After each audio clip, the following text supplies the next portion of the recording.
Saints, soldiers, and citizens of heaven, good morning to you. Well, I don't know about you, but I'm about ready to knock a mud hole in Satan and stomp it dry. You know, there are people that refuse to, well, they can do what they want to, but they refuse to tell Satan what they think of him. I think he's an idiot. I think he's a moron. I think he's a jerk. You might say, Satan's going to get you. No, he ain't going to get me. He ain't going to touch me. I belong to God, and Satan can't do anything without God's permission. Now, we've talked about free will before. We don't necessarily have free will. God has free will because he does what he wants to, and nobody can stop him. Nobody can correct him. Nobody can punish him. We have free choice.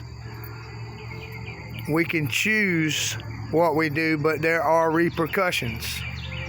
Now, as far as me telling Satan he's an idiot and a moron and a jerk, well, let's look at what he did. He stood in the very presence of God, looked at God and said, I'm going to take your throne. You tell me that ain't a moron. I had a preacher that told me one time, he said, well, even Michael the archangel wouldn't do this and wouldn't do that. Well, Michael didn't have the Holy Spirit living inside of him. Jesus said that we have power to tread over all the power of the enemy. And if Satan chose to rebel against God, well, I choose to rebel against Satan.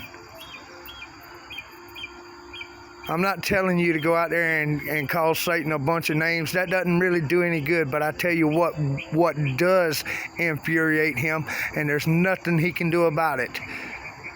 The next time he starts aggravating you, say tick-tock, tick-tock, tick-tock, time's up.